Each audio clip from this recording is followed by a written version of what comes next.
Thank you, David, and thank you everyone for inviting me here. This is a huge privilege, not because I'm the chief guest. I think it's a privilege mainly because I'm one of the parents who've had the opportunity, and I'll take this opportunity on behalf of all of you to put my hands together and thank Dhirubhai Ambani International School for doing what they're doing to our children. So I want to thank all the teachers, all the head of departments, Zareen, Farida. I mean, you are people I used to come to. When I have trouble, I come and look at their faces, go away, and I'm calm. Everything will be sorted out. Kavas sir, who's fantastic at cricket matches, shouts louder than anyone else in the world can. All the staff members, the management, the gentlemen who man the security outside, so wonderful. And so even the guy who does the parking back there, everyone for the last 13 to 14 years that I've been here, and especially my friend, Mrs. Neeta Ambani, thank you so much for looking after our children. Really, thank you very, very much. Okay, so good evening, boys and girls. Exams are over. If I may say so, damn school is over, which seemed an impossibility just a few years back. That horrible math or physics or whoever your least favorite teacher is, you will never have to see again. That PE coach who was always out to get you is done and dusted. I know everybody's looking there. You want to party now, relax, hang out with the beautiful friends you've made in the last 13 years, 14 or some less. The last thing you really want to do is sit here and listen to someone give you advice on life lessons and what the future holds for you. And to top it, my qualification to be doing this is zilch, nada. Not at all, nothing. Really, apart from the fact that Neeta and I are friends, and thus I have some benefits. My reason to be here is the same as that of your elder brother or your sister being allowed to do things that you're not allowed to do at home. I'm like them, older, that's all. So if you think that I have had a successful career, as I was getting very embarrassed when David was recounting, because also it's been so many years since I've got an award now, yeah. This is like got to work harder. So also if you think I've had a successful career, a great past performance and my experiences of it are no assurance that it'll work in the future for you or work for you at all. And anyway, none of what I say today you will remember as soon as you're out of here. Or maybe even earlier, because you're still sleeping from the big party you guys had last night. What I say may make sense to your mom or dad, who will remember it some years down the line, and they will also remember it for all the inappropriate things that I'm going to say tonight. But you are here, and so am I, so I promise to keep this extremely crisp and sharp. 20 minutes, tops. But be rest assured, I understand if some of you walk out in the middle of my speech for bladder control reasons. Feel free to do that. Feel free, because that's what essentially my talk is about. Feeling free, the freedom to be yourself, to listen to your inner voice and never let anyone tell you who you are or who you ought to be, including me. These are the only years of your life in which you will be allowed to make regret-free mistakes. As you do so, you will chance upon your dreams and hopefully make a happy life out of their fulfillment. When you get to be 50, as some of your parents are, none of the mothers, they all look 35. They're all looking extremely hot. Some of your parents are, and like I am, you will know that the bulk of your regrets are from not having done what you wish to do. So don't hold it against your over-diligent father who's telling you to study extra even post the exams. Your annoying mother who's still depressed that your handwriting is bad. You know, she doesn't understand. If it was bad 5 years ago, chances are that your handwriting is not going to improve for the rest of your life, ever. Ma'am, get that clear. It's not going to happen. But let me assure you, squiggles and ants and mosquitoes on paper won't kill your career. Any doctor here will tell you, indecipherable hieroglyphics may actually be a career booster. Don't be angry that your parents tell you that friend of yours is not good company, he is spoiling you. And please don't hold it against them when they tell you, he's a movie star's son, he'll become a hero, what about you?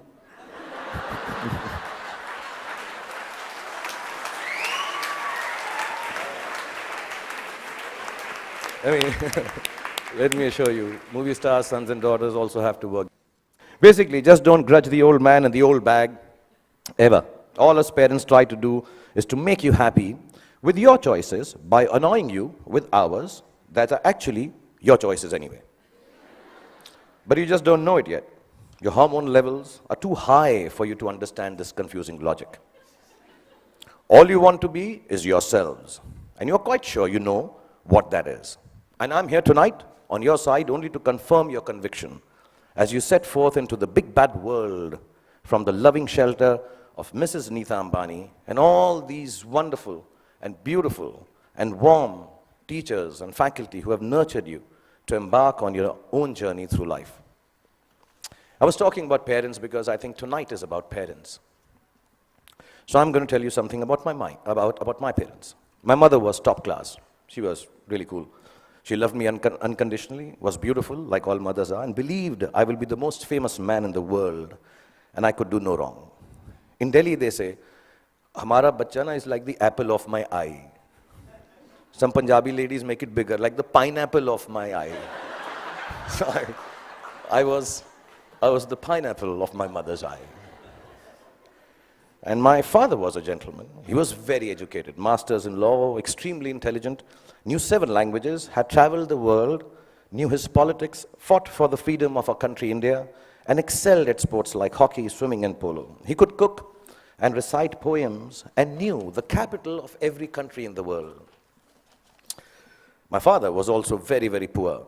He was unemployed and struggling to make ends meet for 15 years of my life that I had the privilege of knowing him.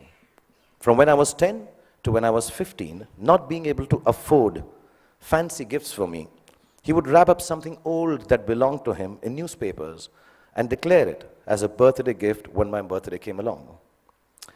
This, in the next 11 and a half minutes left that I have, is the story of the 5 gifts my father gave me and how they helped me become what I am today. When I was 10, my father gave me an old chess set. Chess is a reflection of life, they say, and as cliched as it sounds, it's probably true. The first thing it teaches you is that every move has a consequence, whether you perceive that it does or does not. Nothing you do, not a single moment, is empty of living. So think of things through, not always, but often enough so your life does not feel as black and white and as uniform as the squares on a chessboard. Sometimes, in order to move forward, you might need to take a few steps back. And there's no loss in doing something that hurts in the short run, but proves worthwhile in time. Sometimes, the queen might seem sexier. They always do. But if she gets taken by your adversary straight after you save her, then you might be better off saving your castle or the bald bishop instead. So don't always choose that which seems more desirable if something tells you it's going to get you into a whole lot of trouble. What I mean is also about tonight, drive home while your wits are about you instead of staying and getting stoned senseless after the party here. You can't get anywhere in chess if you don't look out for the little ones around you, the small pawns. Life is like that too. If you forget the smallest of your people or become foolish enough to imagine that the little graces you are given are of no value, you end up nowhere. When you look around you, learn to notice all the tiny little things that make your existence privileged and special. Just the fact that you are here, in this very moment, at this fantastic school, in the company of such adoring parents, is the product of immense love, hard work, and sacrifice on the part of many people present here. Taking your blessings for granted is the most ungracious stupidity, both in chess and in life. Then there's what they call, I don't know how to pronounce it, but sounds very cool, the zugzwang. The zugzwang, yeah. It's a really cool word. It sounds like a Chinese aphrodisiac. Zugzwang. But it actually is German for, okay, I'll tone this down. Oh, fish, I got to get out of here. Anyway, for those of you who've never played the game, it's when you get so stuck that whichever move you make is a bad move. It'll happen to each and every one of you at some point in your lives for sure. A moment will come when it will look like there isn't anything going right and nothing you can do to prevent disaster. Ask me, I just finished Dilwale, followed it up with Fan. So, when you are in Zugzwang, kids, don't panic. Whenever there is trouble and you know there is no way out of disaster, don't panic. With a little embarrassment, you will survive it. Trust me. All you have to do is make a move. All you have to do is move on a bit. As the Cheshire Cat in Alice in Wonderland said, when Alice came to the fork in the road, if you don't know where you're going, it doesn't matter which road you take. I will add to it. As long as you take one road and don't keep standing in the middle of the fork until a truck runs you over. Often in Zugzwang, your enemy wins that particular move, but mostly you end up winning the game. There were no computers when I was a kid, nor were there iPhones for us to Google pornography on, while our parents were busy checking their selfie likes on Instagram. One of the most precious gifts my father gave me was an Italian typewriter. I learned how to use it from him, how to roll paper into the roller and press the lever, I don't know if you guys have seen a typewriter. Google it, yeah.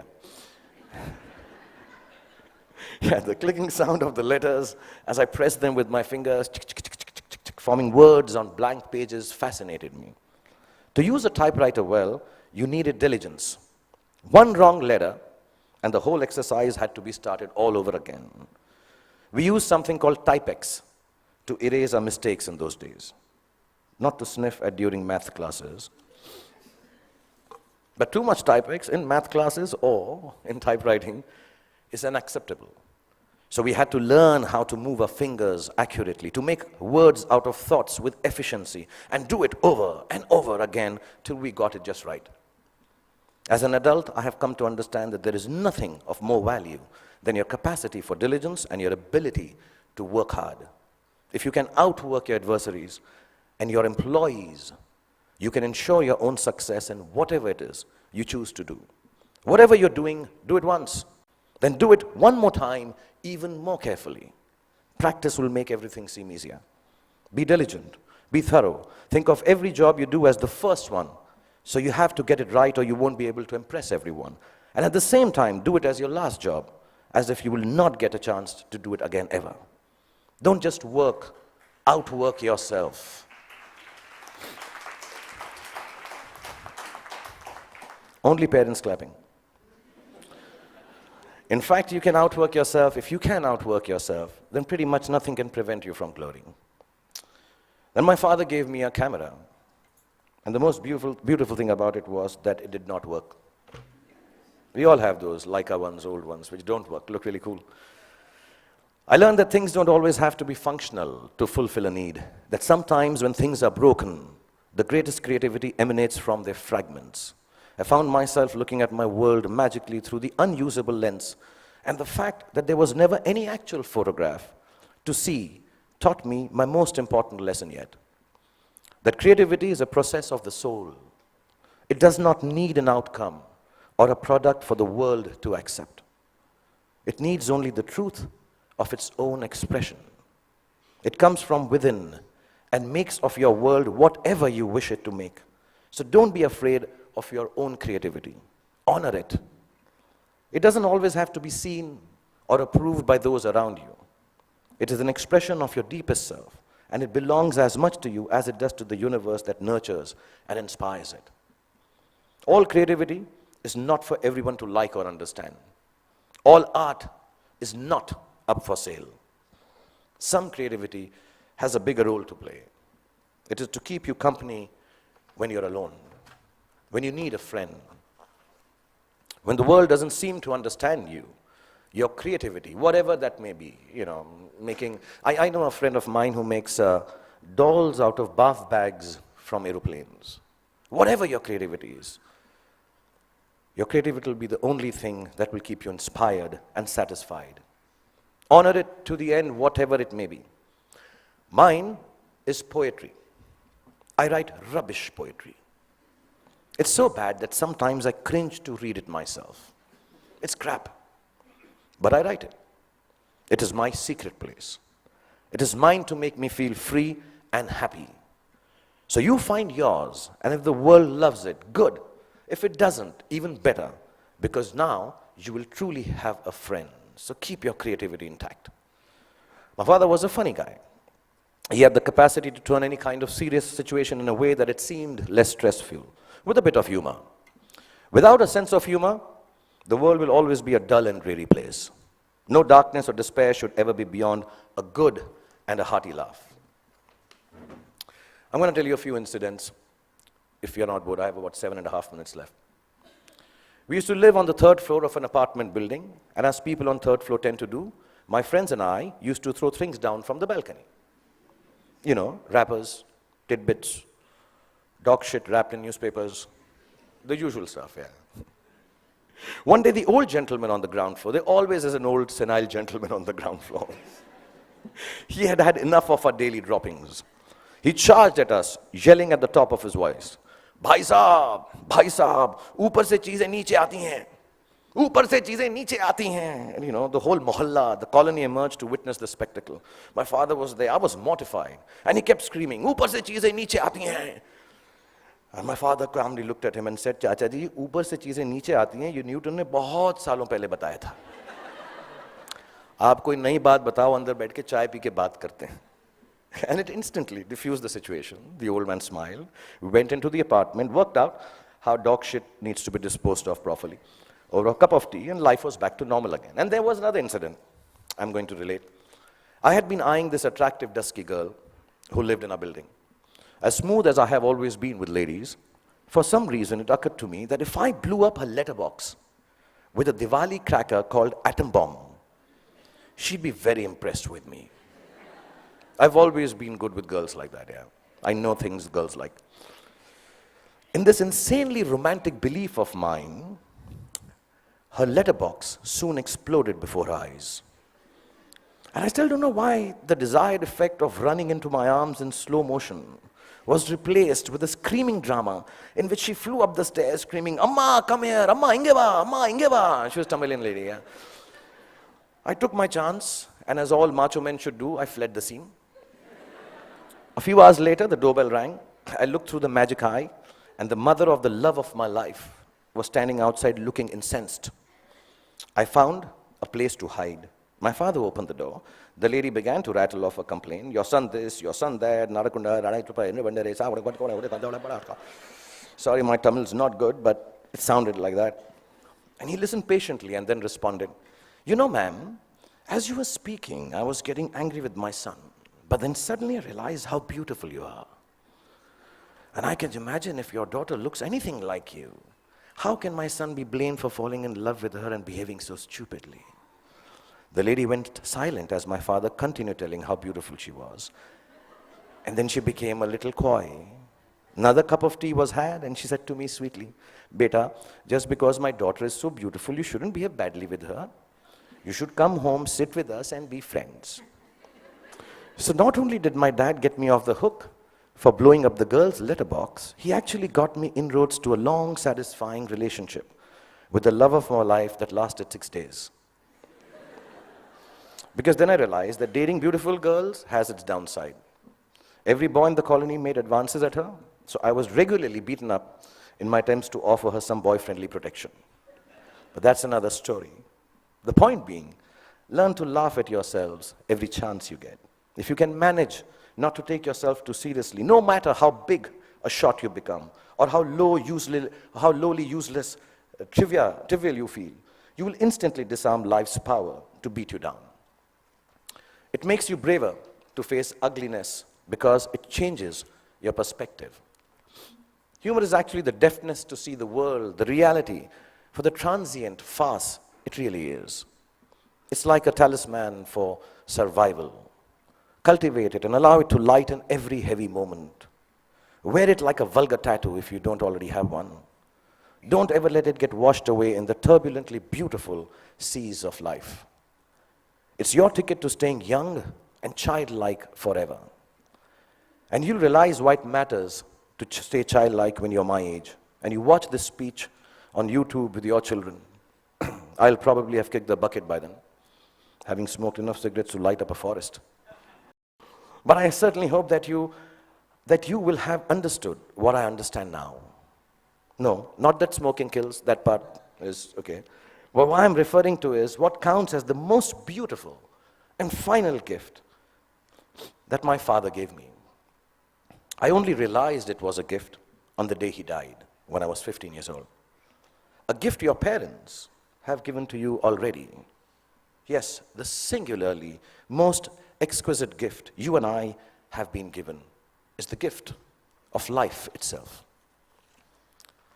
There is nothing that marks a man or a woman out from the ordinary more perfectly than grace. Grace is the consciousness that life is bigger than we are, and therefore our gratitude for it must match its vastness. It is the understanding that everyone we encounter, whether they are loving towards us or offensively abrasive, is a human like we are. It is knowing that experiences shapes human beings, and no matter how good we are at something or how successful we may become, we are never better than the other person. If you can live your life with grace towards those around you, you will accomplish more than you could if you became the President of America. That came out wrong, knowing that Donald Trump is so close to becoming the President of America.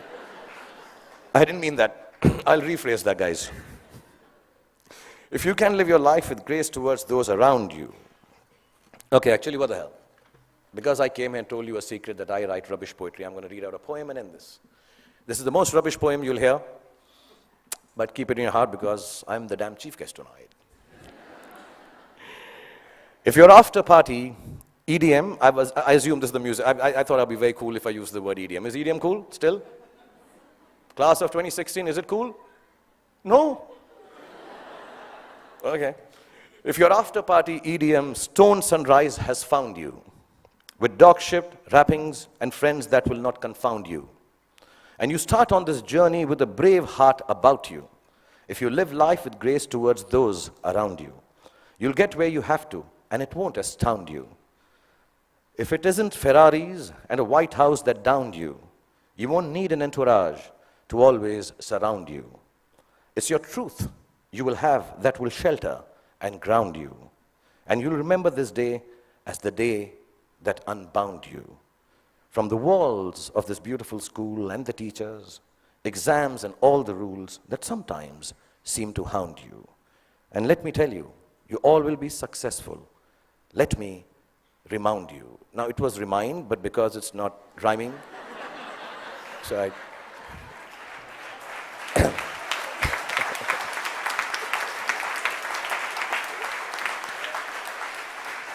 So boys and girls, go forth, be free, have fun, make wrong choices, make mistakes. You will still succeed because the gift of education you have from this wonderful institution called Dhirubhai Ambani International School, the love Nita has given you, and the genes that your parents have provided you with will always look after you. And when you succeed, don't forget to thank your least favorite teacher, because he or she actually cared for you the most. Love you all and be happy. Thank you.